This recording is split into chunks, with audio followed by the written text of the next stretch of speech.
जय श्री हरि। नमस्कार दोस्तों, आप सभी का स्वागत है हमारे इस पावन चैनल दिव्य स्वर अनु पर। आज हम बात करते हैं फाल्गुन मास की शुक्ल पक्ष की पवित्र अम्लकी एकादशी के बारे में। यह एकादशी भगवान विष्णु को समर्पित होती है और इस दिन आंवले के वृक्ष की विशेष पूजा की जाती है। कहते हैं इस व्रत को करने से व्यक्ति के सारे पाप नष्ट हो जाते हैं और उसे भगवान विष्णु की कृपा प्रताप प्राप्त होती है। तो आइए जानते हैं अम्लकी एकादशी की पावन कथा और इसके महत्व और व्रत विधि के बारे में।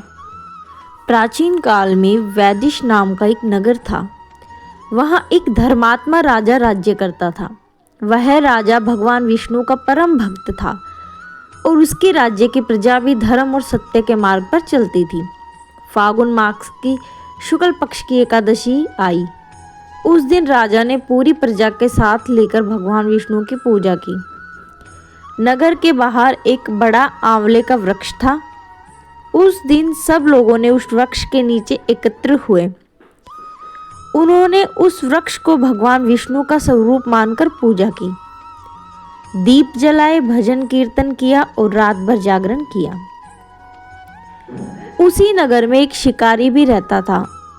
वह हिंसक स्वभाव का था और जीवों को मारकर अपना जीवन यापन करता था। उस दिन वह शिकारी भोजन की तलाश में घूम रहा था। संयोगवश वह भी उसी स्थान पर पहुंच गया जहां लोग पूजा कर रहे थे। वह भूखा था, लेकिन उस दिन उसने किसी को नहीं मारा। वह भी रात भर वहीं बैठा रहा और अनजाने में ही भगवान का नाम सुनता रहा। अगले दिन वह अपने घर चला गया। कुछ समय बाद उसकी मृत्यु हो गई। मृत्यु के बाद उसके पापों का हिसाब हुआ, लेकिन अम्लकी एकादशी के दिन अनजाने में किए गए व्रत और जागरण के कारण उसके सारे पाप नष्ट हो गए।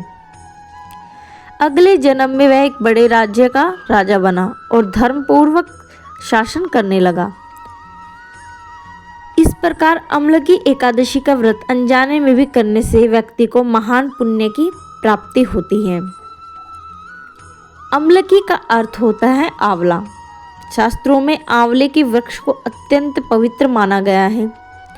मान्यता है कि वृक्ष में भगवान विष्णु और देवी लक्ष्मी का निवास होता है। जो व्यक्ति इस दिन व्रत रखकर आंवले के वृक्ष की पूजा करता है, उसे पापों से मुक्ति मिलती है, रोगों से छुटकारा मिलता है, घर में सुख समृद्धि आती है और अंत में मोक्ष की प्राप्ति हो जाती है।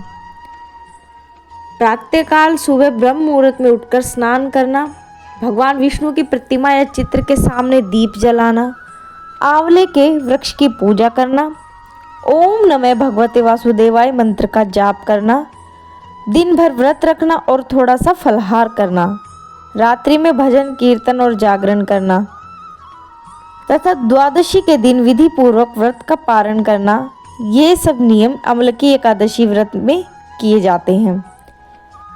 अम्लकी एकादशी का उल्लेख ब्रह्मांड पुराण में मिलता है। कथा के अनुसार स्वयं भगवान श्री कृष्ण ने युधिष्ठिर को इस व्रत का महत्व बताया था। शास्त्रों में वर्णित है कि अम्लकी एकादशी का व्रत स्वयं भगवान श्री कृष्ण ने धर्मराज युधिष्ठिर को बताया था और पुराणों में इसका विस्तार से वर्णन मिलता है, जिससे यह सिद्ध होता है कि यह व्रत अत्यंत प्राचीन और प्रभावशाली है। आंवले के वृक्ष को धात्री भी कहा जाता है। मान्यता है कि सृष्टि के प्रारंभ में भगवान विष्णु के आंसुओं से आंवले का वृक्ष उत्पन्न हुआ था। यह वृक्ष लक्ष्मी का प्रतीक भी माना जाता है।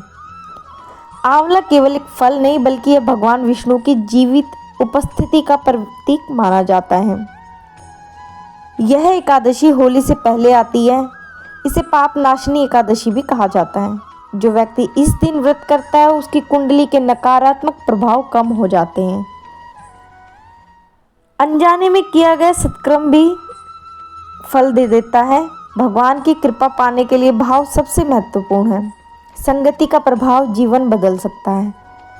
इस कथा से हमें यही सीख मिलती है कि यदि एक शिकारी भी केवल संगति और वातावरण के कारण पुण्य प्राप्त कर सकता है, तो हम यदि सच्चे मन से व्रत और भक्ति करें तो भगवान की कृपा अवश्य मिलती है। वैज्ञानिक तथ्यों से भी आंवले का बहुत गहरा महत्व है। चूँकि इसमें विटामिन सी बहुत स्रोत में पाया जाता है, यह मनुष्य की इम्यूनिटी के लिए भी बहुत ही ज़रूरी है। आयुर्वेद में इसे अमृत तुल्य माना गया है। आयुर्वेद में आंवले को अमृत समान इसलिए माना गया है, यह शरीर के निरोग रखने में सहायक है। शायद इसी कारण हमारे ऋषि मुनियों ने इसे पूजा के योग्य बताया है। धर्म केवल कर्म कांड नहीं बल्कि जीवन को शुद्ध और संतुलित बनाने का मार्ग है। अम्ल की एकादशी हमें यही सिखाती है। तो प्यारे दोस्तों, अगर आपको वीडियो अच्छी लगी हो, अगर मेरी कथा अच्छी लगी हो तो वीडियो को लाइक, शेयर और सब्सक्राइब ज़रूर करें। आपका बहुत बहुत धन्यवाद।